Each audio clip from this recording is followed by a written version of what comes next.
Welcome, everyone, to Mindful Leadership Beyond Borders. This is Betska, the Guru Coach, along with my co-host Raj Vashisht from Delhi. I'm from Canada. And today, our amazing guest is Heath Emerson from California. Let me tell you a little bit about Heath. He has been in the agriculture and education sectors for the last 10 years. He managed an organic farm in Hawaii. Wow, what joy that would have been. And also started his own farm in California. Again, that's where he lives now. And a quote I'd like to give from him in his bio, he says, "I see agriculture as a primary impact tool we can use to solve issues like climate change and biodiversity loss." Wow. And we all know, everybody who reads the newspapers or watches TV, we know that we are in a crisis right now for climate change and biodiversity loss. So yes, agriculture is, in my mind, the number one way to fix all this stuff. So Heath, let's start with, what are the benefits of people eating organic fruits, veggies, and grains? Because you're an organic farmer. Tell us, feed us your knowledge here. Well, yeah, first of all, thank you for having me on your podcast. And I'm happy to share that gospel of the natural way of farming. And I think one of the biggest reasons that people need to eat, more naturally and organically is that, one, they're not going to be consuming anything that was grown with any kind of pesticides or human-made chemicals, which, we haven't known a whole lot about until modern science has really kind of proven that chemicals like glyphosate found in Roundup are carcinogenic, along with many other chemicals that they use in the agriculture industry, specifically the non-organic industry, to kill weeds and pests. I mean, these chemicals are designed to kill, and they're not selective. They do have an effect on the human body. So organic farming definitely is the way to, organic food is the way to go if you want to be eating healthier. And the other reason too is that you can have an impact on issues like climate change and biodiversity loss. Studies have shown that organic farming practices sequester more carbon in the ground. They store more water in the ground. They actually improve biodiversity, especially when organic farms use practices like hedgerows or cover cropping. So it's a much more holistic way to farm. And by eating and supporting those industries, you're supporting, positive impacts to some of these issues that plague us. And then I think just, when you eat more organically, usually it's kind of a cause and effect. You get into organic food, you're usually going to go maybe to a farmer's market and support local farmers. And I'm always about supporting more of the local smaller growers and keeping, money in more of a circular economy. So, Right. it's those three pillars of health, and doing it for the planet and doing it for the economy. I think, organic is definitely the superior way to eat. And then, going further, plant-based is what I preach, so definitely eating fruits, vegetables, grains, legumes. That's, science is definitely showing all the benefits now to being vegan. So I'm sure we're going to get more into that, but I think organic has been a great cornerstone for a while now. And now I think it's time to really reflect and say, okay, how can we improve on organic? And, we're seeing buzz terms like regenerative, maybe, sustainable permaculture, those kinds of things that are becoming more mainstream. And I have an opinion on it, and I have a way forward to, make an organic 2.0.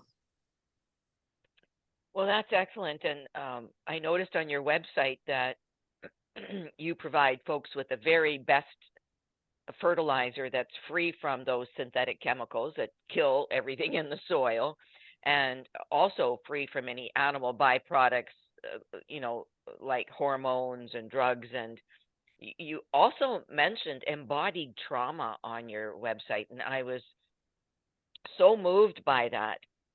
We know that animals, are mistreated for the most part.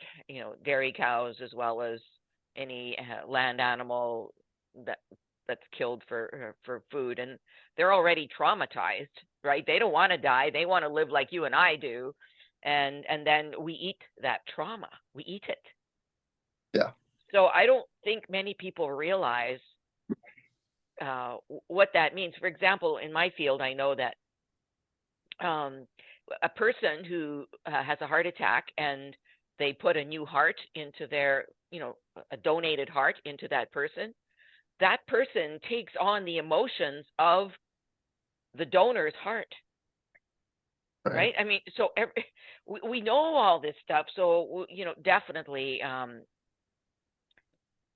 first of all, we should not be mistreating animals in the first place. And as you said, there's so much research to say that a plant-based eating, veganism is the healthiest way to go. So how on earth did we get to this place, Heath? What do you, where we're eating foods that kill the soil and, all these hormones? How did we get here? I don't understand. I was raised on the prairies of Canada, where my grandparents, everything was natural. We didn't have chemicals at that time. I'm showing my age now, but like, how did we get here that we're destroying our soils? Any idea? What's the history? Well, it starts with the Green Revolution, and that's when, the Haber-Bosch process, they figured out how to develop synthetic nitrogen, because before then, and by the way, 100 years ago, there were all sorts of innovations going on with organic farming, and right up until 40s and 50s, in world wars, organic was the norm. There were lots of animals. Farms had horses to do farm work, and in turn had manure, and there lots of people grew their own food. Well, one of the reasons that the Green Revolution happened was that there was an excess amount of synthetic byproducts from the world wars, and so those synthetic nitrogen sources like calcium nitrate, and other kinds of nitrates, they were used for weapons. And after the wars were over, they needed to find another way to sell them. So that's where they found, it can offer a temporary growth response in plants, and you get this huge flush of growth from these crops. But at the time, they didn't know that what happens is, synthetic fertilizers, they cause a huge explosion in the soil of microbe activity. You're feeding the soil food web cocaine. And wow. What happens is that all the soil organic matter, the carbon that is stored in the soil, when microbes increase in activity, increase in feeding, that carbon gets burned off. And so Every time you put a dose of synthetic fertilizers into the ground, carbon gets consumed in order for that to become plant available.